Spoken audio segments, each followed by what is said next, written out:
ไปกินไปสนุกไปกับตองรสชาติบ้านๆแต่ความสุขมันล้นหอมอย่าลืมกดติดตามบางวันหลายเด้ออยู่ด้วยกันคือสุขใจทุกวันคือเพื่อนแท้เราไปกินครับสบายดีพี่น้องเนาะมื้อนี้เนาะก็มาพบกับเบาต้อมคือเก่าซ่องเราไปกินไปเนาะสำหรับพี่น้องท่านใดที่มาคลิปกินแซ่บๆเนาะนี่ก็อย่าลืมกดติดตามช่องเบาต้อมเนาะแล้วก็กดไลค์เนาะกดแชร์เนาะเพื่อไปช่องทางอื่นๆเพื่อสนับสนุนช่องเบาต้อมเนาะสำหรับมื้อนี้เบาต้อมก็สิมากินเมนูอาหารเป็นอันลาบเนาะลาบบ้านเฮาลาบไก่เนาะพี่น้องนี่ลาบไก่กับข้าวปุ้นเนาะแล้วก็ข้าวเหนียวบ้านเฮามาเฮามาเบิ่งกันเด้อพี่น้องเด้อบ้านนี้เนาะบ่ต้อมสิกินใช้เวลาอยู่จักนาทีเนาะบ่ต้อมกะไว้ว่าจะเฮ็ดให้เบิดภายในอยู่7-8 นาทีเนาะมาเบิ่งนํกันเนาะว่าพี่น้องก็สิสามารถกินได้คือกันบ่เนาะกินให้หมดนี้เนาะภายในเวลา8 นาทีเนาะถ้าพี่น้องท่านใดเนาะที่ว่าเฮ็ดหรือว่ากินได้ก็อย่าลืมคอมเมนต์ลงใต้คลิปเนาะหรือว่าอยากให้บ่ต้อมเฮ็ดคลิปใดก็อย่าลืมคอมเมนต์ลงใต้คลิปเนาะเพื่อบ่ต้อมจะเฮ็ดแนวกินอาหารเนาะบ้านๆเฮาเนาะมากินเบิ่งกินม่วนกินแซ่บนำพี่น้องทุกคนเนาะมาเฮาก็มาเริ่มกินเลยเนาะพี่น้องเนาะว่าเบิ่งว่ารสชาติเป็นจังไดเนาะตัวนี้แม่นข้าวเหนียวเด้อพี่น้องแซ่บๆโลด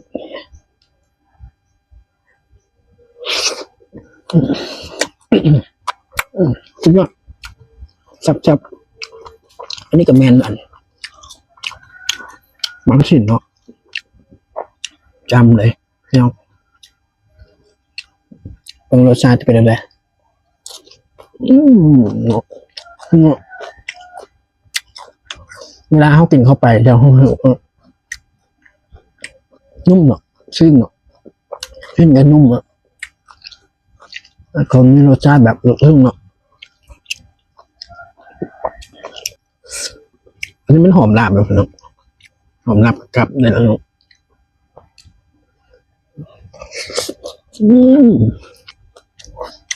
ผักชุนอ่ะ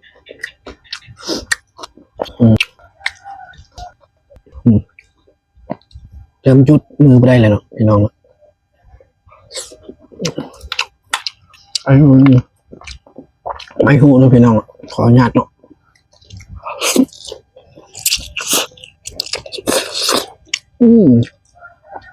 คุณแห้งเนาะ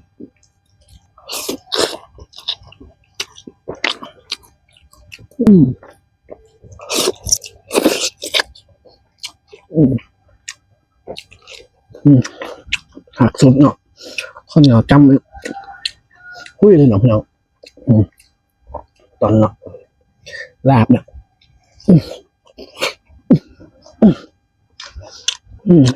มันนี่อากาศสีบุบๆเนี่ยนะพี่น้องฝนจะตก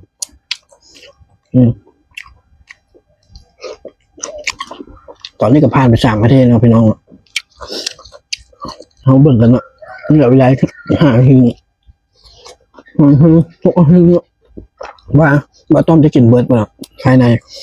อีก6 นาทีสามครับ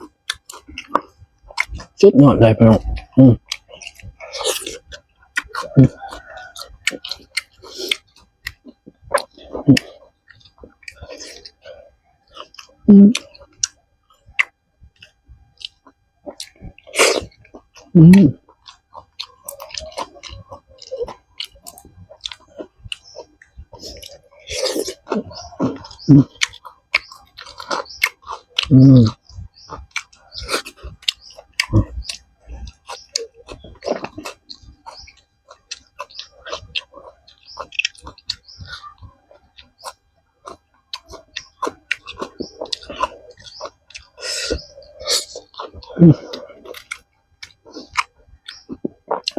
รสชาติคักเนาะกลมกล่อมเนาะพี่น้อง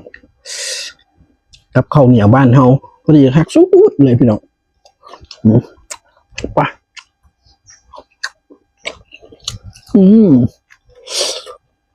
สุดเลยพี่น้องอันนี้มันใบเนาะใบมากระถินพี่น้องกลับเลยเนาะคุยลงไปเลย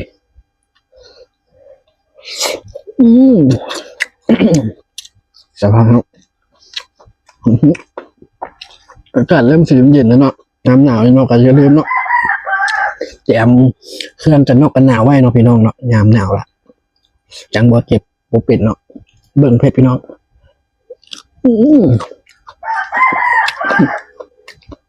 โอ้ใจแทงเนาะ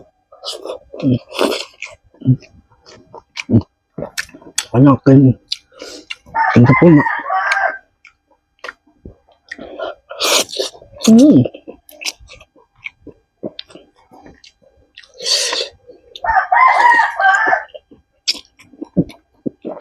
แมงวันจะหลายช่วง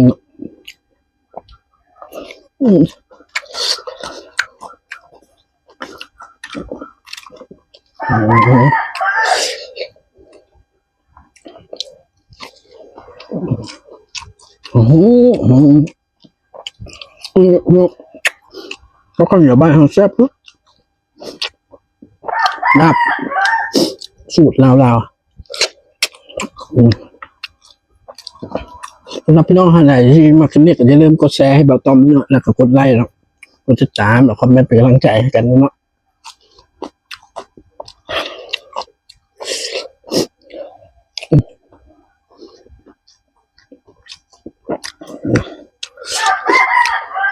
ตอนนี้ก็พานไปหาที่เนาะพี่น้องใหญ่3 มาที่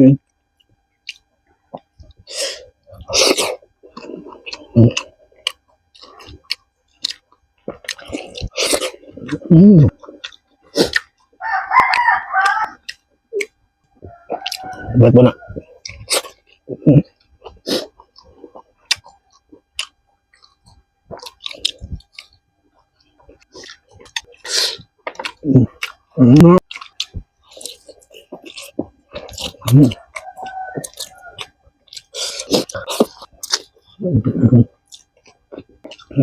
โอเค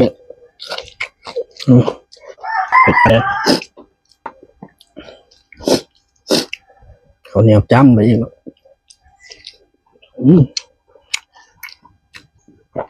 ชู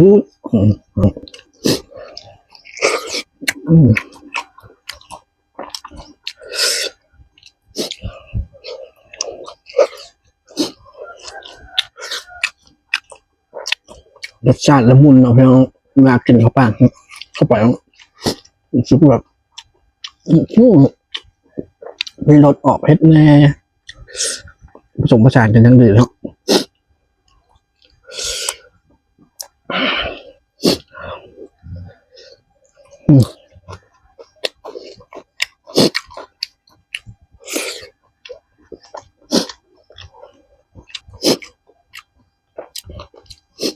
เริ่มเผ็ดแล้ว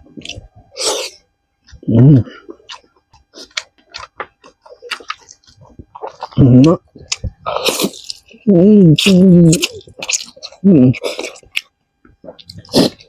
ข้าวปุ้นแห้งเนาะพี่น้องเนาะ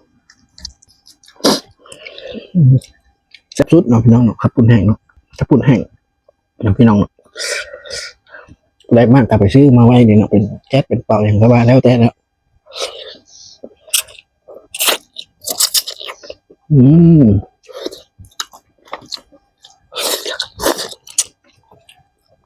เดี๋ยวรักเลยน้อยเต็มที่เนาะพี่น้อง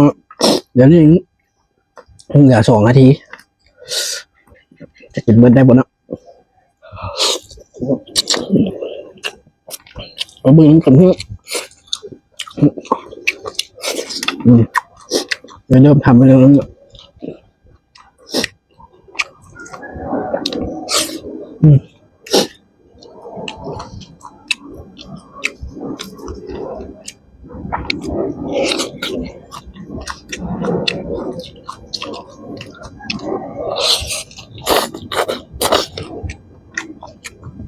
เราไม่ต้องที่เบิ่งคลิปนี้นะถ้าว่าผู้ใดเห็นเมนูอาหารตัวนี้เนาะที่ว่ากินแล้วกินได้จังนาทีเนาะคอมเมนต์ไว้ในเนาะว่าตนเองสามารถกินได้จังนาทีเนาะ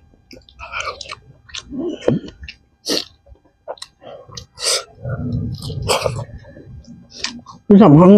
ก็คือฝากติดตามช่องบอต้อมไว้เนาะฝากพี่น้องทุกคนนะติดตามไว้ในแล้วก็อย่าลืมกดแชร์ให้บอต้อมในแล้วก็กดไลค์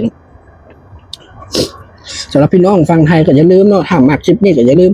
กดติดตามกดไลค์กดแชร์กด Subscribe ให้เบาต้อมหน่อยเนาะเพื่อเป็นกำลังใจให้เนาะเพื่อเบาต้อมจะมาเฮ็ดคลิปดีๆต่อๆไปคลิปกินแซ่บๆเนาะมาให้พี่น้องกินเนาะ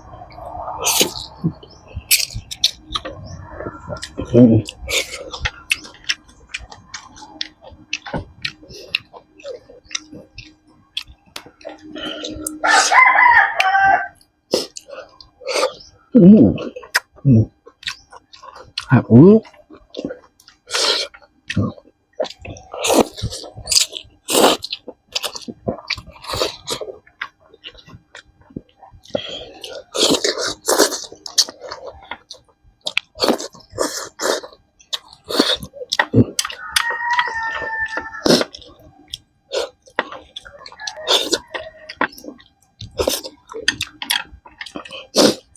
ใกล้หมดแล้วนะพี่น้องเนาะหมดแล้วตอนนี้หมดแล้วบ้าง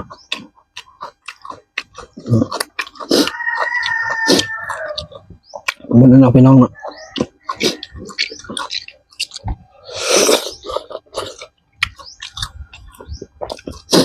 ใช้เวลาไป8 นาที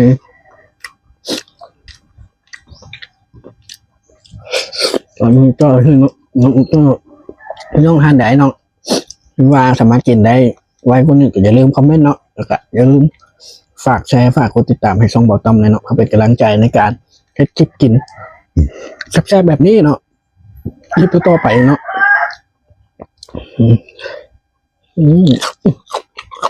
หมอนเนาะสุดเนาะ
สำหรับช่อง5 คลิปนี้ก็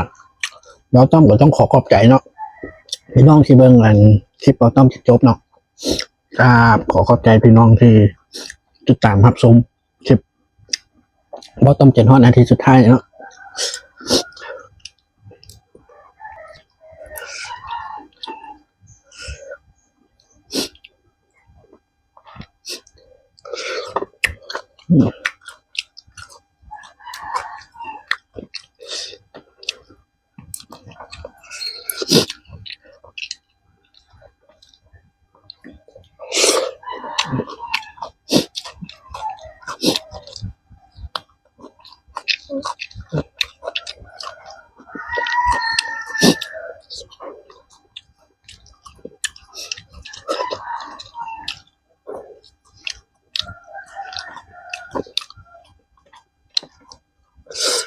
แซ่บเนาะจับหนกโป้ให้เลยเนาะแซ่บสุดมาเปิดเกี่ยงแซ่เดี๋ยวแต่พาถาดเนาะ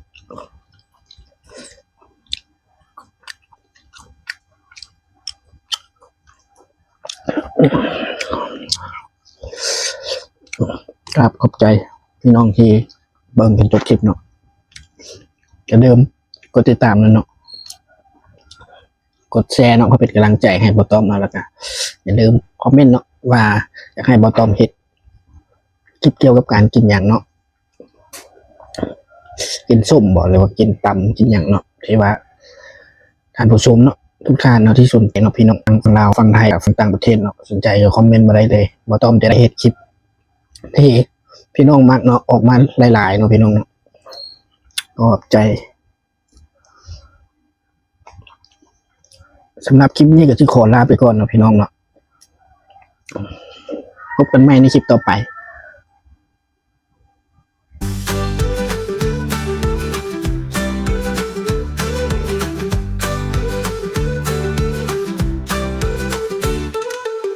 เราไปกินไปสนุกไปกับตอมรสชาติบ้านๆแต่ความสุขมันล้นหอมอย่าลืมกดติดตามมามวนหลายๆเด้ออยู่ด้วยกันคือสุขใจทุกเมื่อคือเพื่อนแท้เราไปกินไปสนุกไปกับตอมรสชาติบ้านๆแต่ความสุขมันล้นหอมอย่าลืมกดติดตามมามวนหลายๆเด้ออยู่ด้วยกันคือสุขใจทุกเมื่อคือเพื่อนแท้